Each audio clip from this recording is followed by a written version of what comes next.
Welcome to the recorded workshop session for the Business Management Distance module. Learning Unit 7 talks about planning. Like I told you that we are now looking at the 4 aspects, the 4 tasks of management. So Learning Unit 7 will talk about planning. Now imagine yourself that you wake up today, and you didn't do anything. You want to take a bath. You discover that you do not have any washing soap for you. And then what do? First thing, get into the car or go to the nearest shops that you buy something, your soap. Then you take a bath. And then after you take a bath, you discover that you want to go to work, and maybe you are driving or you are using public transport, discover that you don't have enough money. You need to rush to the bank. And then when you go there again, to me, at the end of the day, we can conclude and say this person lacks planning. There are things that you need to sit down and plan well ahead and well before time. Hence, planning acts a very important role. It plays a very important role in our day-to-day lives. We are all planners. Managers work revolve around planning. And there's a saying that that people are always saying, it's an English adage that say failure to plan is planning to what? To fail. So one thing you should understand as a manager, or even as a student, as you are studying right now, if you are not planning your study program, I tell you, you are going to find life very difficult. But if you are going to give yourself time and plan your schedule, it doesn't mean that if you are studying, your life ceases to happen. Things can always happen. You can still go to work. You can still continue with your other chores, but you need to plan your time. We all have 24 hours, right? All of us. But time, that is in time. But one thing that you need to understand is time is not like a bank balance.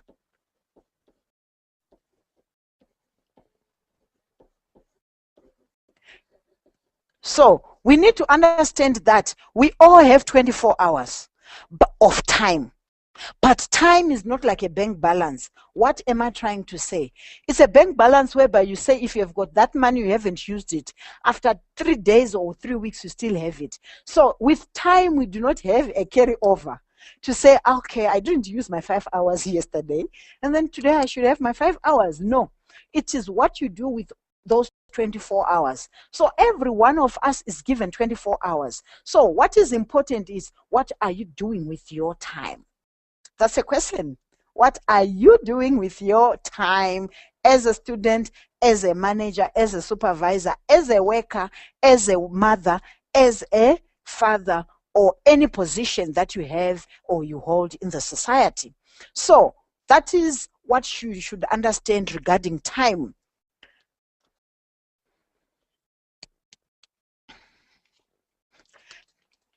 Now, time, planning again has got its own advantages, right?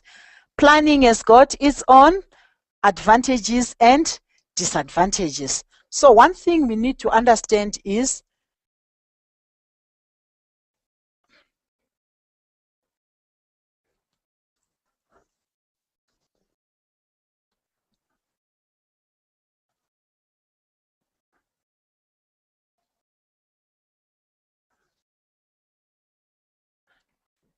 right. One thing we need to understand is planning has got its own advantages and disadvantages. Like earlier on, I said that as a student, you need also to be able to adjust your schedule. If you were not studying last year, the previous year, you need to know even from now that you need to be planning your things. The same applies even as a manager or even at work, whatever job that you have. You need to sit down, give yourself time to plan, to reflect on what needs to be done and what time you need to finish off that. So there are so many benefits that we can talk of. I have a few, but you can still add on. Benefits of planning. There are benefits of planning, but of course, there's nothing that does not have disadvantages.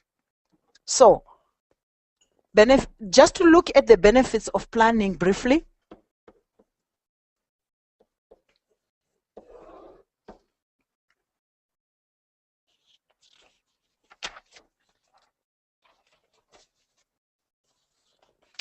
right? We have a few here that I have a few here, and you can also add yours, right?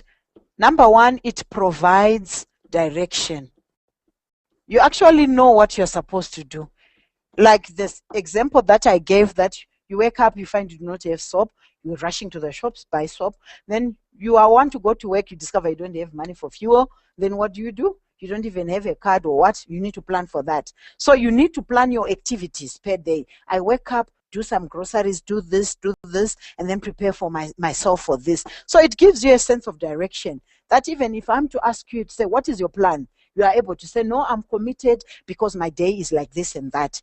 It also reduces the impact of change. If you have already planned a lot of things and you have your things laid down, if anything is to happen urgently, you can quickly adjust to that. But sometimes if you had not planned anything, there are so many things that are important that you will not be able to adjust if anything happens that is going to bring about change. It also planning promotes what? Coordination.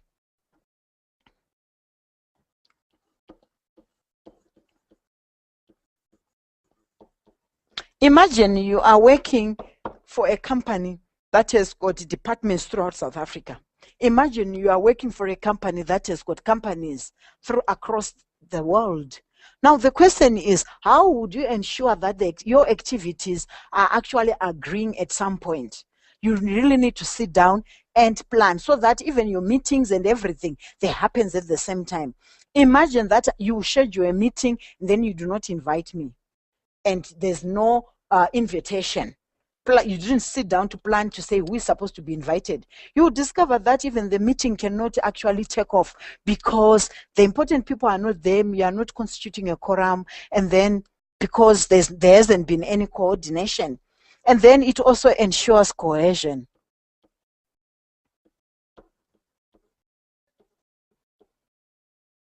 Now, what happens is whatever that you are doing from different departments, remember earlier on we mentioned something about different functional areas of a company. Now, what we are now saying is we are saying that it enables cohesion. We are saying that each and every activity that is taking place in the organization, each and everyone is supposed to play their own role so that you attain one similar goal.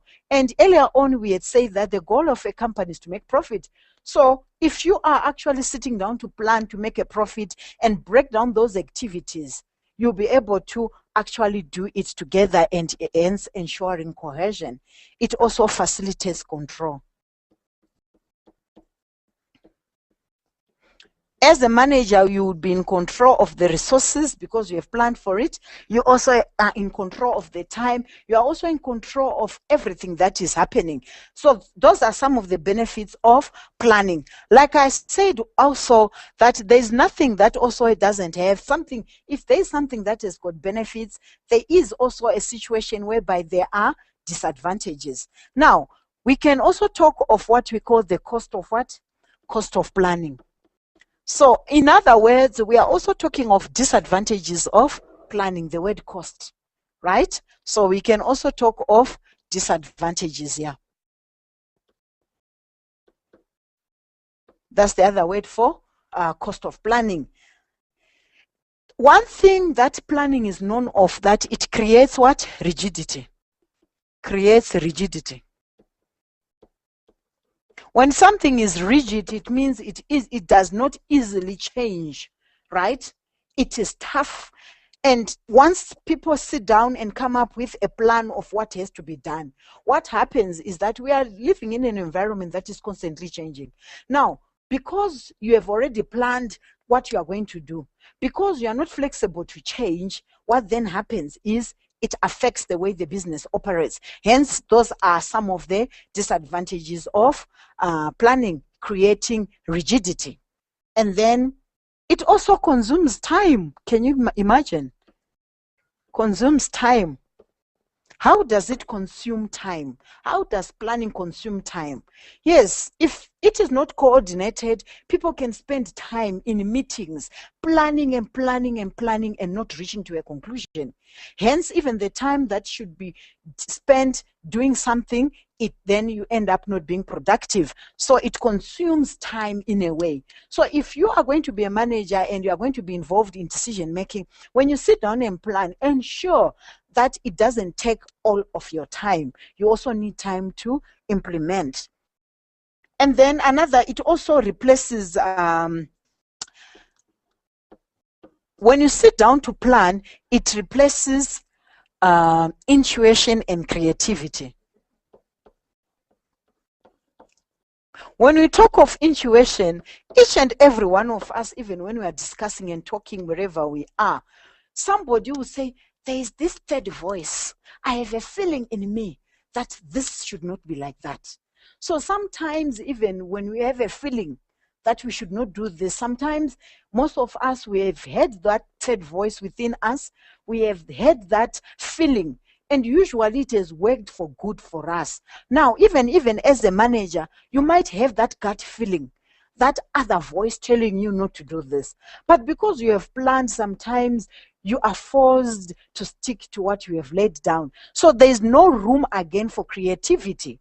Remember all the good ideas and these new inventions that we have seen in the world around us. It has only been done by people who are creative. Not people who sit down and say, I want to do this. It's people who are given the freedom to actually play around with their mind and come up with something new. So that is one of the costs of planning. And also it causes delays in decision making. Remember, because you have sat down and agreed as a committee that this is what how we are going to operate. But if you don't do it, what then happens? It causes a delay. And remember, when something has to be done and you need to consult a lot of people, already it is causing a lot of delay. And in this environment that is always changing, it's really a challenge and leaves a lot to be desired. Now, because of this, you discover that because of this cost that we have listed, and you could add some, you will find out that most managers have detested from planning because of that.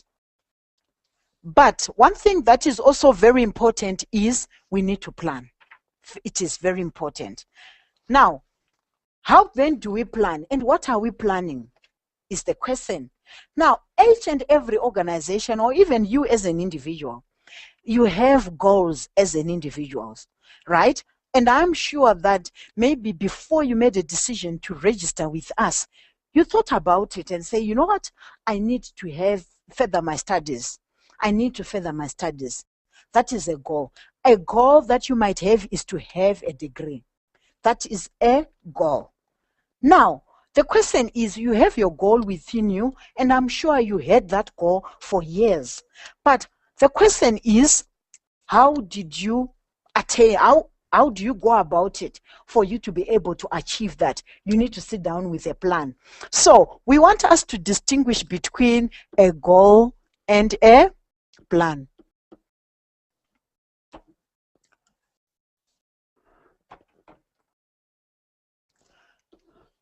So in simple words, like I said, we would say the goal tries to address the what.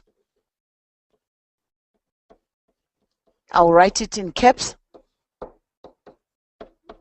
What is it that you want to achieve? Like the example that I gave you, if you as an individual is you want a degree, that is your goal. So in any company, when you are sitting down and you want to set up your goals as a company, you are asking yourself as a company, what is it that we want to achieve? So the answer of your what becomes your goal. We want to run a clothing manufacturing company. That is your goal, right? But the question is, now that you know that you want to attain a degree, how then are you going to attain it. So coming up with a plan or planning is coming up with the means. You are coming up with the means or the how. The how of achieving your goal. That is very important. So in simple terms, this is the distinction between a goal and a plan. A goal will try to answer what you want to achieve, and a plan will try to answer the means or the how you are going to do it. So if you want to achieve a degree, how are you going to achieve it? What is the plan? The plan is to look for a college, look for a program, look for a college that is offering, or a university. And then what do? Register yourself. Start to study, go to undergo a certain program. And then this is the means. And then when you have gone through it, you have been assessed, and you have reached a point whereby they've said that you have finished, you have completed your studies. And then what do? You are able to reach your goal. That is your what. So what you start with, you always start with a goal, and then you go to the plan, and then you implement, and then you have your goal achieved. Now, one thing that is important is, since we have learned and we have distinguished the difference between what? A goal and a plan. One thing again that is important, we need to understand the nature of a goal. As a manager, if I am going to sit down, write my goal, what is it that is so unique about a goal that at the end of the day, if somebody is going to read it, it's going to say, this is a goal. So we want us to look at the nature of a goal. The nature of a goal. We have 4 aspects that you need to look at that will qualify for one thing, a goal, to be a goal. Now,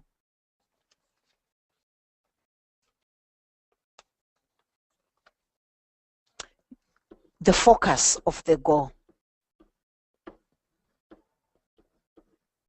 You look at its focus, right? And of course, it will depend from one company to the other. The time period.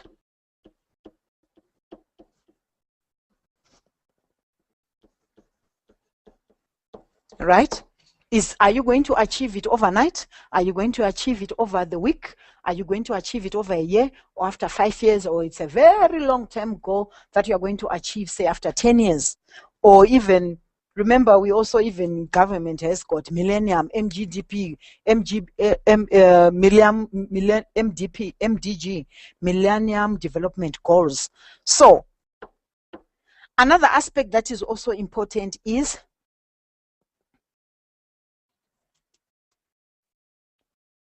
how it is stated.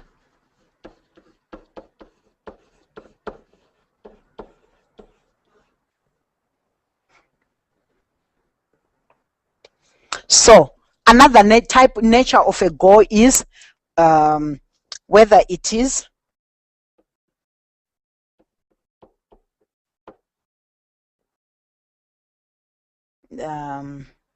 strategic, operational, right? If it is a strategic goal, it means it will take a longer period to achieve. If it is an operational, it is a goal that has to be achieved as and when you are operating your business daily. Now, this brings us to something that is very important, that is the importance of goals. Are they very important? Somebody might want to ask. Importance of goals.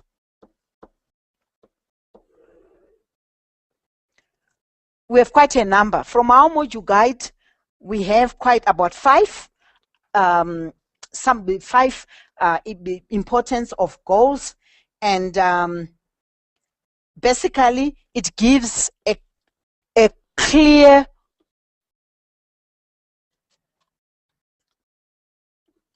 plan of the organization, right? They inspire. Goals inspire and motivates. everyone in the organization. They inspire and motivate. It comes as a standard for evaluation. Standard of evaluation. If you want to see whether you are in line, you are doing very well as a company, you want to check. So you always go back to the drawing board, look at the goals, see if you have attained them. They are also important in the success of what? In the success of the business. You need goals for the business to succeed. They also act as a guidance and gives direction to the organization. Acts as a guidance and gives direction, guidance and gives direction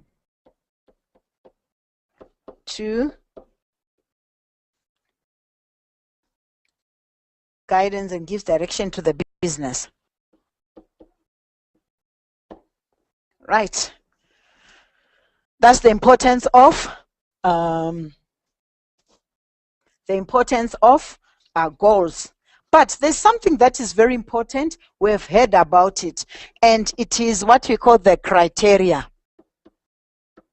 for effective goals.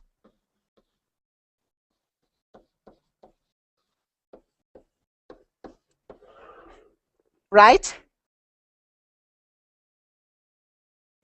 Goals, we have heard of this acronym called SMART. We always say that when you are setting goals, you have heard that they have to be SMART. But what does the acronym SMART stand for? S will stand for specific, saying that goals should be specific.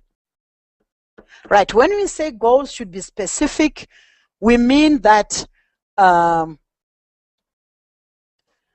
goals should not be ambiguous.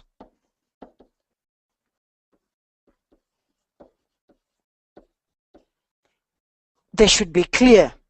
If anybody is going to read your goal, everyone should think and visualize the same thing. You cannot have a situation whereby you write a goal, something that you call a goal, and if you are to ask 6 different people, they will have 6 meanings of what you want to achieve. That is what we mean that it has to be specific. When you set your goal, the M stands for measurable, right? For me to be able to evaluate and say this is an effective goal, it has to be measurable. Measurable in terms of what? It has to be measurable in terms of years, right? Right? Or figures. In fact, I think figures is the right word to be used. Figures. What is it that you want to achieve? Is it something that we can conclude and say, this is what we have achieved? For instance, you can say, we want our aim for this company is to want to increase our goal is to increase our profit by 20% in the year 2014. So what are you saying? You have given a measurement that at the end of the year, we can sit down and evaluate and say, what was the profit for 2013? What is the profit for this year? You can actually carry out calculations to see whether you have reached your 20% goal. So that is what we mean by being measurable, right? And then there should be is attainable. Your goal should be attainable. There are people who have a tendency, it's good to dream. Dreaming is nothing, there's nothing wrong in dreaming, but we should not overdream when it comes to planning in the things of the company or even in life, because you need to do something that is practical, something that is possible, right? I always give a funny example to say that even if you are setting up, say, a gym company, you cannot say that my gym is going to be a gym for all presidents of the world. they are going to be coming for my gym every day, and he shall be situated in Gauteng. Wow, that's a very funny goal. It's not attainable. So, in other words, we can say that your goal should be possible, right? Relevant. The R stands for relevant. When we say relevant, we are saying that the type of goals that you want to achieve, are they in line with what your organization is has been established to do? If you are into education, are your goals relevant to education? Are your goals relevant? If you're a hospital, are they relevant to hospital industry? So it has to be relevant to the organization.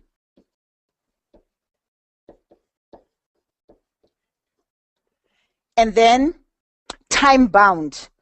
The T stands for time bound.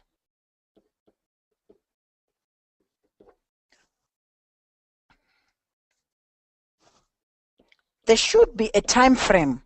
Your goal should actually have a time frame. Time frame meaning that we should actually know that when do you intend to have achieved that. I want to study, do my BBA for the next 3 years. That's a time frame. And after 3 years, we can sit down and come back to you and ask you, have you achieved your goal? So even the same applies in the company. When you are actually setting your goals, there should be a time frame, 3 months. In 6 months, we need to have done that. So that after 6 months, we sit down as a committee and be able to ask you whether you have achieved it or not, even if we are assessing your performance as an individual.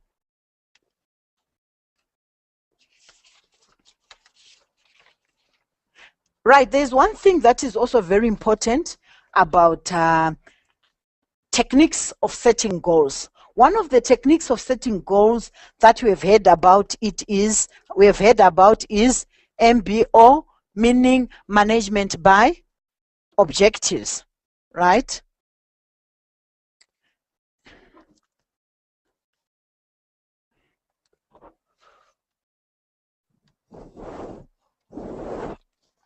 Right, management, I'll just abbreviate it.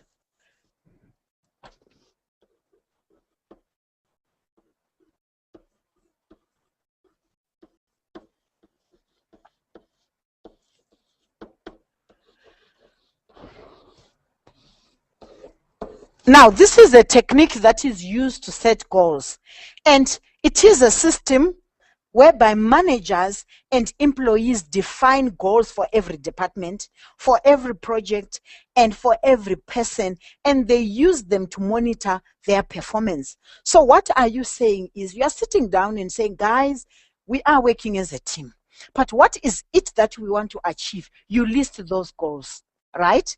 When you list those goals, what is it that you as an individual, what are you expected to do? As a manager, what are you expected to do? What are we supposed to expected to do as a team?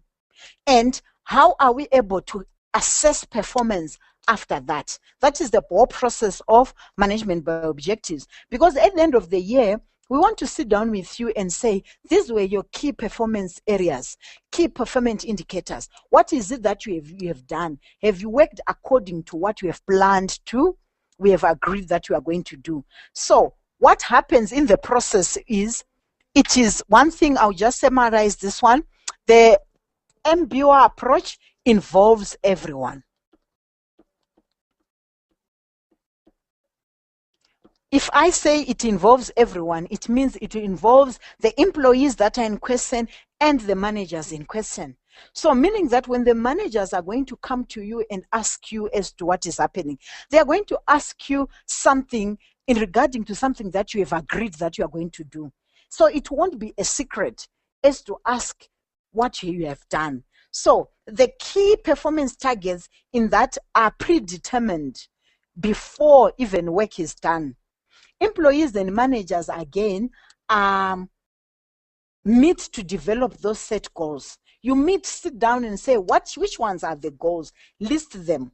and everyone has to be committed. So it involves everyone. One thing that, again, that is important is commitment is important. Commitment from both parties.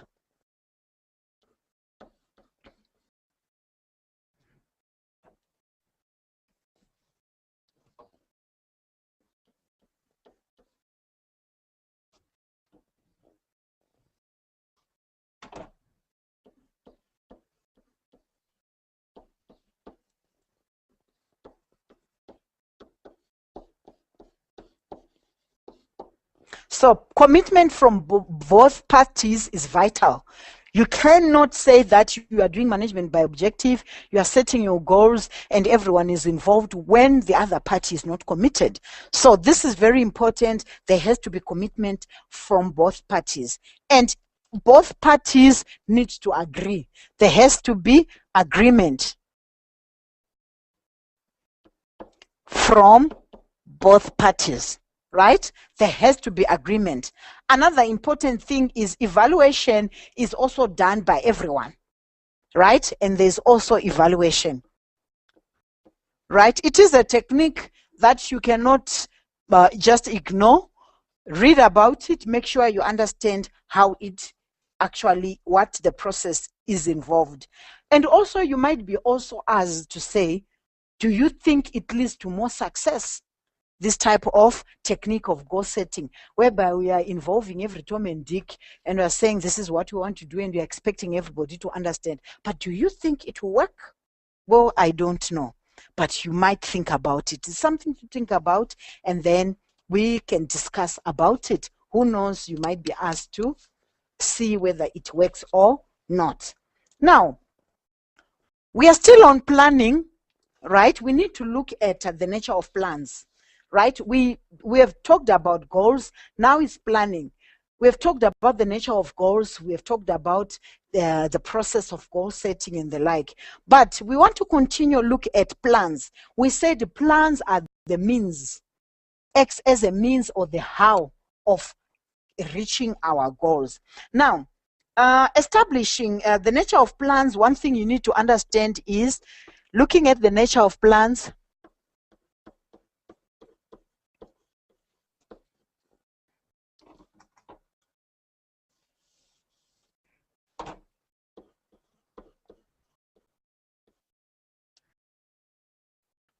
Now, plans,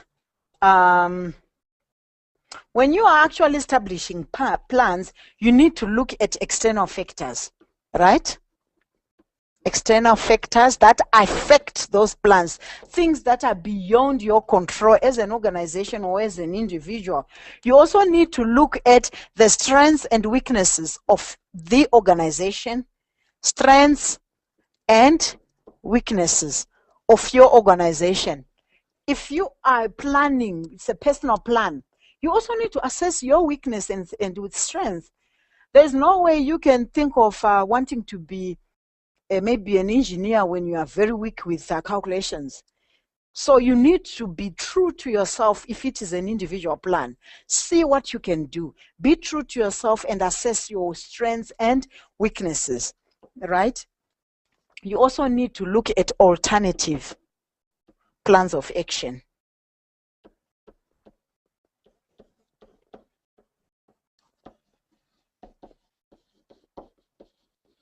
Right. You also need to look at alternative plans of action as in, if I want to do this, if this is another way of achieving my goal. For instance, with your example, you wanted to study, that is your goal. But there are so many ways in which you can achieve that. You can go to full-time study, it's another way. You can do distant learning, it's another way. You can do part-time, that's another way. So all those three are alternative plans of what? Action. But what then do? You sit down and weigh again, looking at the pros and cons of each plan, and you choose what is best for you. Now, the planning process, again, is something that is important and we cannot ignore. Now, when you are actually planning, a process, like I said, it involves stages. But before we look at the planning process, we want to see the planning context. We want to say the variables that determine the context in which planning takes place. Now, in all circumstances, in all situations, in any organization, planning takes place for the purpose of the organization. Is the purpose. You look at the purpose, right? For you to be able to come up with a proper plan, you need to look at the purpose of the organization. What are you into, right? You ask yourself that.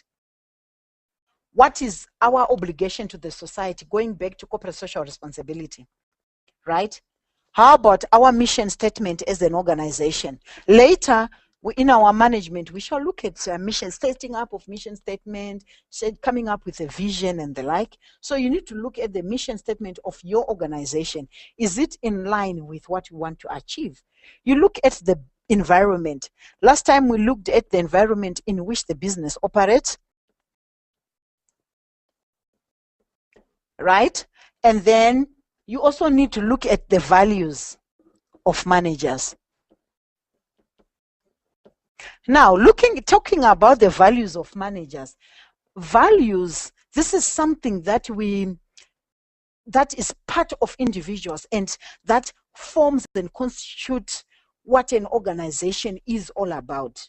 Now, values, they influence and cement the organization's culture, strategy and structure, and commitment to social responsibility. For instance, as individuals, there are reasons why other people are our friends and other people are not our friends. Why? Because it goes back to our value system. The way we are today is because of our value system.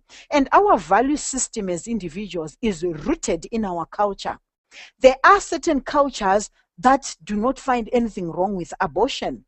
There are certain cultures that find everything wrong with abortion. Hence, that comes to the value system. Recently, we have other countries. Here in South Africa, abortion is allowed. But you also have sectors, certain people within that South Africans who also do not like it. But at the same time, in Africa, again, there are countries that would have said no to abortion no matter what.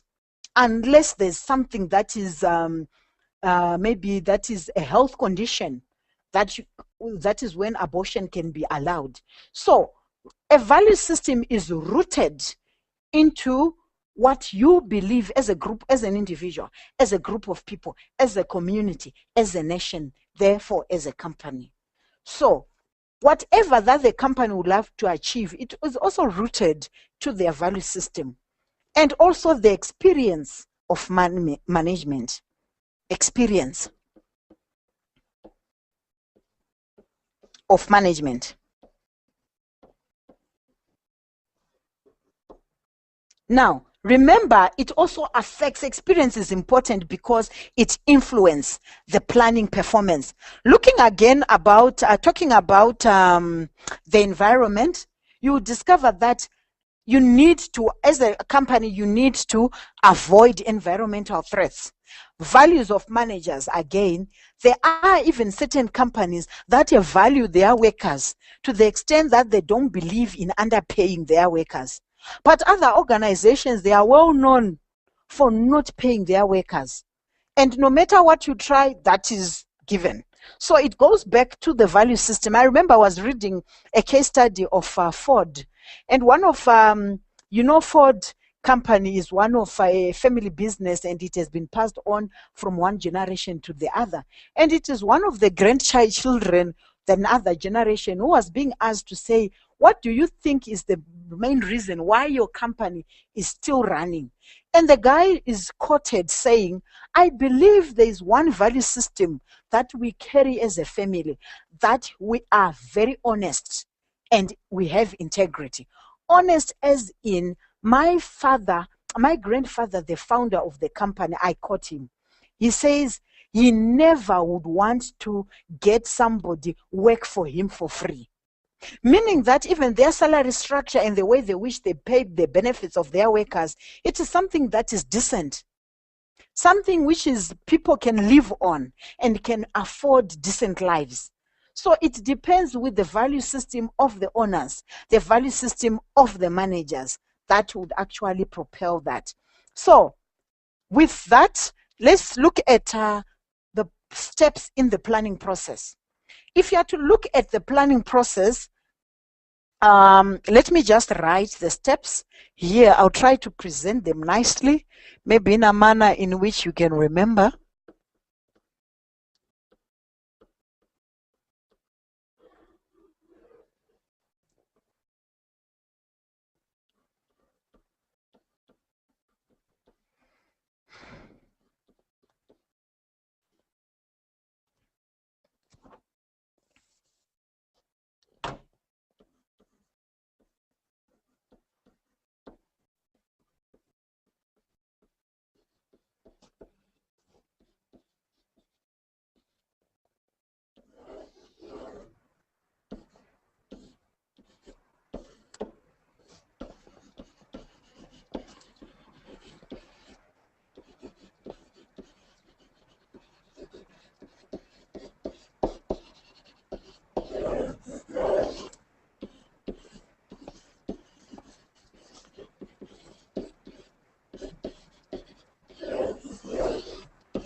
Right, this is just a summary of the planning process.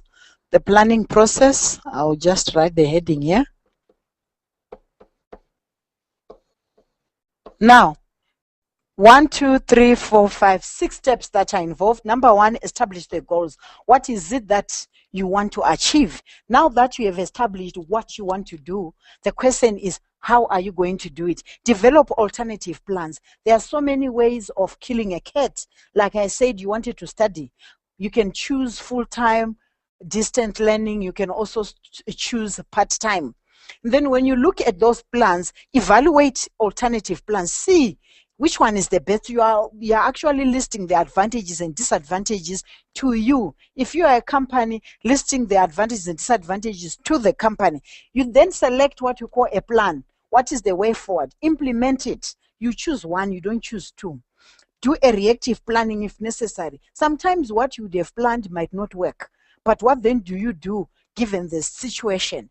You need to change, you need to adapt to the new things. So this would constitute the process. Now, Uh,